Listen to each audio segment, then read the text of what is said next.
ఆంధ్రాలో ఒకసారి ఆంధ్రాలో ఒకసారి ఆంధ్రాలో ఒకసారి కేంద్రంలో మరొకసారి BJP BJP BJP Narendra Modi గారి నాయకత్వం నరేంద్ర మోడీ గారి నాయకత్వం జై బీజేపీ జై బీజేపీ జై భారతీయ జనతా పార్టీ జై జిందాబాద్ జిందాబాద్ భారతీయ జనతా పార్టీ జిందాబాద్ నరేంద్ర మోడీ గారి నాయకత్వం నరేంద్ర మోడీ గారి నాయకత్వం జై బీజేపీ జై బీజేపీ జై బీజేపీ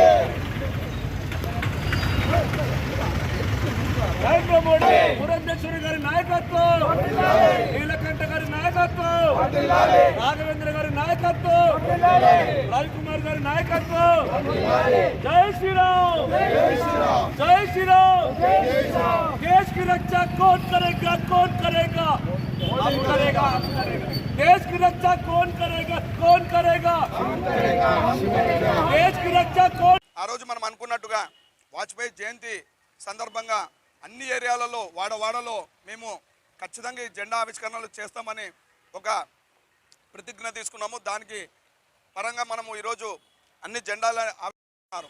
ఎందుకు అంటే నరేంద్ర మోడీ గారు అట్లా దేశాన్ని అలా పరిపాలిస్తున్నాడు. మనం చూస్తే ఈరోజు నిన్న 500 ఏళ్ళ క్రితం నాడు గలాటలు కొట్లాటలతో కూడిన అయోధ్యని నిన్న అసలు అంగరంగ వైభవంగా దేశాలు మద్దతు ఇచ్చి మనకి ఈ అయోధ్య ప్రోగ్రామ్ని 100% సక్సెస్ చేశారు. అసలు ఇలాంటి ప్రధానమంత్రి మనకి ఈ కారణ జన్మడు మళ్ళీ పుట్టడు, నాకు తెలిసి మళ్ళీ దొరకడు. ఇలాంటి వారిని మనము ఒక క్రమం గురించి చెప్తారు.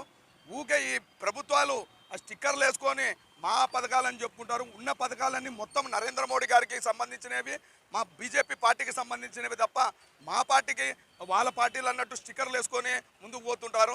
ఆ స్టిక్కర్లు కూడా ఇలాంటి విశ్వకర్మ యోజన అనేది పథకము, ఎంఎస్సి లోన్స్, ఎన్ని పథకాలు అంటే అన్ని పథకాలు. ఆ పథకాలు ఒక్కటి కూడా బయట జనాలకి చెప్పకుండా దాన్ని చేరవేయకుండా దాచి వీళ్ళు దోచుకుంటున్నారు. ఇలాంటి ప్రభుత్వాలకి ఖచ్చితంగా మేము బుద్ధి చెప్తాము.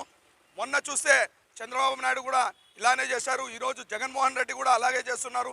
రాబోయే రోజుల్లో మొత్తం కమల వికాసమయ్యి జిల్లాలు ఆంధ్రప్రదేశ్ మొత్తం కమలంతో నిండిపోతుంది. ఇది ఖచ్చితంగా అని మేము తెలియజేసుకుంటూ అందరికీ నమస్కరిస్తున్నాం.